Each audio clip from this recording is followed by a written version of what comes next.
How did Constantinople look shortly after the grandiose inauguration celebration in 330 AD? We did already try to imagine what a time traveler would have seen in the Constantinople during the time of Justinian and Belisarius, and we also tried to imagine how the city looked when it was still called Byzantium. So before the Emperor Constantine made it his new capital city of the Roman Empire. But now let's travel back in time and try to imagine what you would have seen in the Constantinople of 330 AD when the city was still surprisingly pagan in appearance.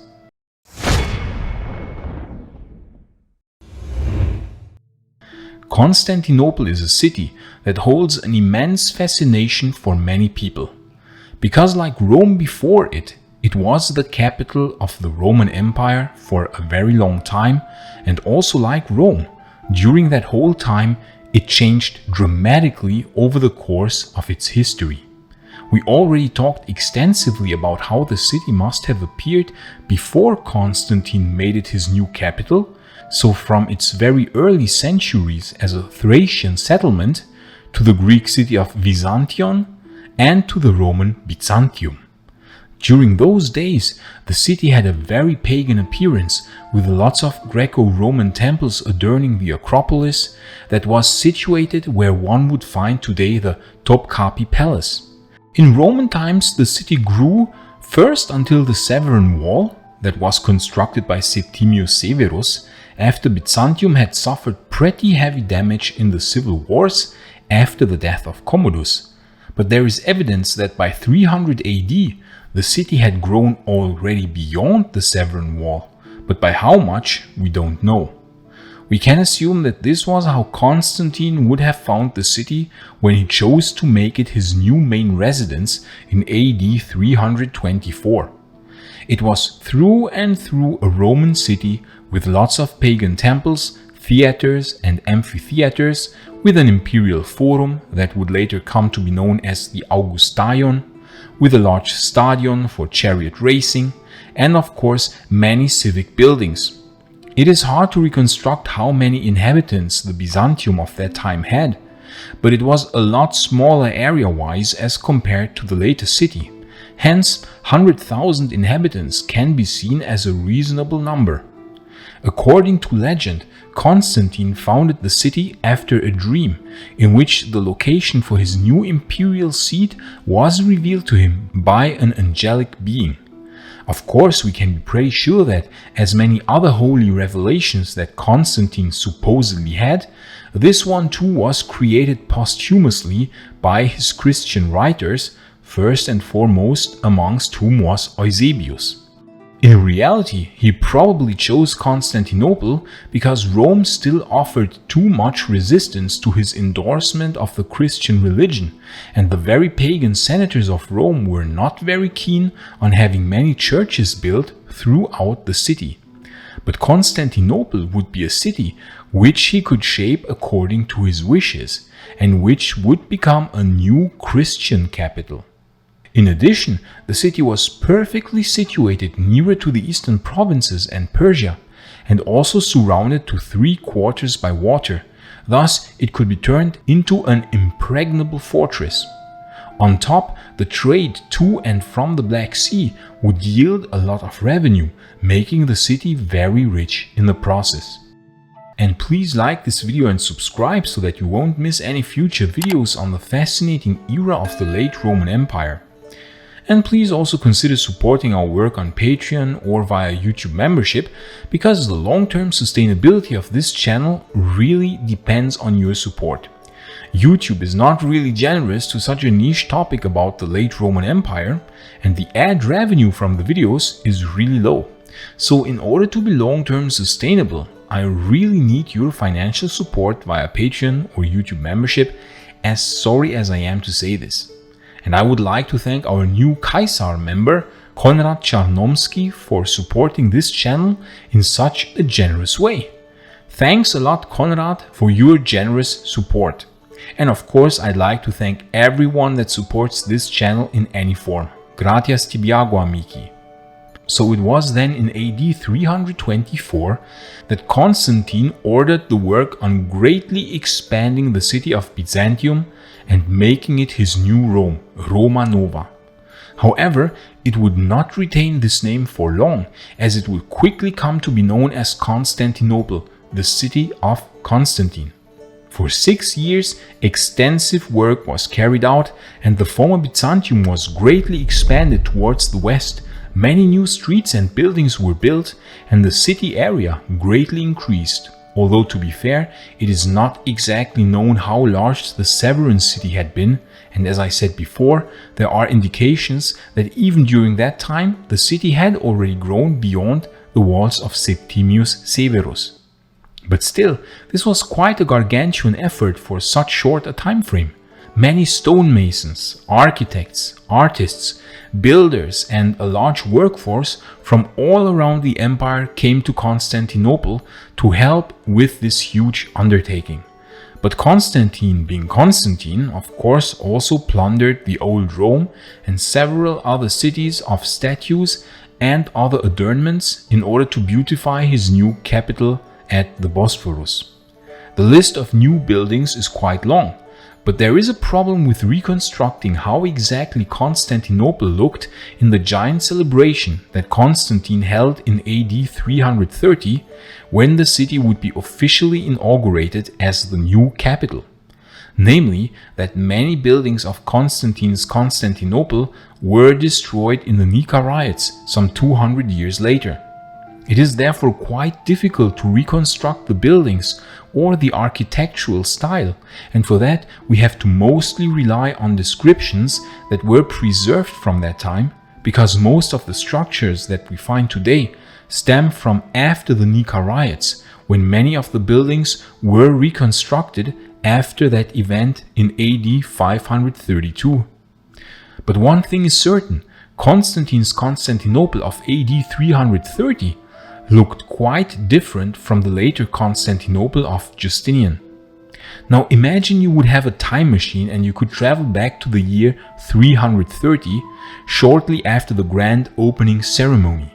What would you have seen? You would first notice that the city still retained a surprisingly pagan look.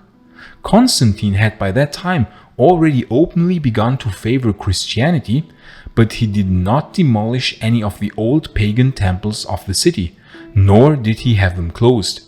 The city had a large concentration of old Greco-Roman temples on the Acropolis, located on the first hill, so where the Topkapi Palace is located today. The temples in that time were fully intact. In fact, all throughout the city, many classical pagan temples were still standing, and therefore, especially in the area east of the Severan Wall, the city must have looked much more pagan. Only after the time of Theodosius would the temples be closed for good, and we can assume that by some point in the 5th century, many of the old temples would start to disappear by being spoiled for building material or converted into churches. By the time of Justinian, the temples on the Acropolis had already started to fall into ruin and will have gradually be looted for building material. But Constantine's Constantinople looked very classical Roman for other reasons too. The Hippodrome, for one, was a through and through Roman imperial circus, not too much smaller than its great predecessor, the Circus Maximus in Rome. Standing in the midst of it, one would not have known if this was built in the time of Augustus or in the time of Constantine. So classical Roman in appearance was that building.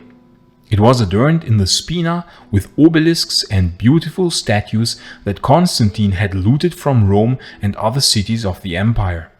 Unfortunately, we don't know exactly how Constantine's palace complex, that was situated between the Hippodrome and the later Hagia Sophia, looked. We just know that Constantine had a great palace complex built in that area, which was of course his main residence from 330 onwards until his death in 337. His immediate successor emperors also resided in that palace. This certainly magnificent building must also have looked in style much more Roman than what we would call Byzantine. It too unfortunately was destroyed in the Nika riots of 532 and later rebuilt in a new form. Near the Great Palace was the Senate House, which would also burn down in the Nika riots. This was a truly classical building through and through, with large columns and statues adorning the entrance. The later Senate House, the Magnaura, looked very different and would be much more Byzantine in architectural style. Directly at the Great Palace complex was the central space, the Augustaion. In its midst there was a great statue of the sun god Helios. This statue too was not present anymore in the time of Justinian and was replaced by the column of Justinian. From the Augustaion, one would pass through the Milion, which was a four-sided arch, also known as a quadriforns. We have such a structure surviving in Rome to this very day in the Forum Boarium, namely the Arch of Janus. We can assume that the Milion was a very similar structure. Passing to the west through the grand central street of the city, the Mese, which was colonnaded to the sides with peristyles, where certainly many merchants would set up their shops, we would then enter Constantine's possibly greatest work, the Forum named after him. We would enter through a magnificent triumphal arch, of a type that was probably similar in appearance to the Arch of Constantine in Rome. Another such arch was at the opposite side. The Forum itself was oval of shape, and to all sides that space was surrounded by colonnaded peristyles, and in the center Constantine had a large column erected, upon which he had a statue of himself be placed in the form of the sun god Sol Invictus. Then there was the second Senate House of Constantinople, also in that Forum, which was of round shape, quite similar in appearance to the Pantheon in Rome, although of course of a bit smaller stature. Further to the west we would pass a tetrapylon. Now to the north there would branch away a street which would later lead to the great Nymphaium. This structure was built only a few decades later, in 373, and was a large fountain of half-rounded shape with many beautiful statues placed in niches of the rounded form. This is remarkable since it is through and through a classical pagan structure, one dedicated to the nymphs and not what we would expect from a Christian capital. Of course the city boasted also aqueducts, but like the Nymphaium, only a few decades later would the Valens aqueduct be added, so this structure would also not yet exist in the time of Constantine. But what did exist was the Church of the Holy Apostles, where Constantine himself was buried. The church was constructed under Constantine, and we can only guess at how it must have looked, from descriptions, from paintings, and from later buildings that are thought to have been built as copies of the Church of the Holy Apostles. We can assume that certainly a fairly large number of other churches was erected throughout the city. Again to the south, near the Mese, Constantine had a classical temple erected, namely the Capitolium.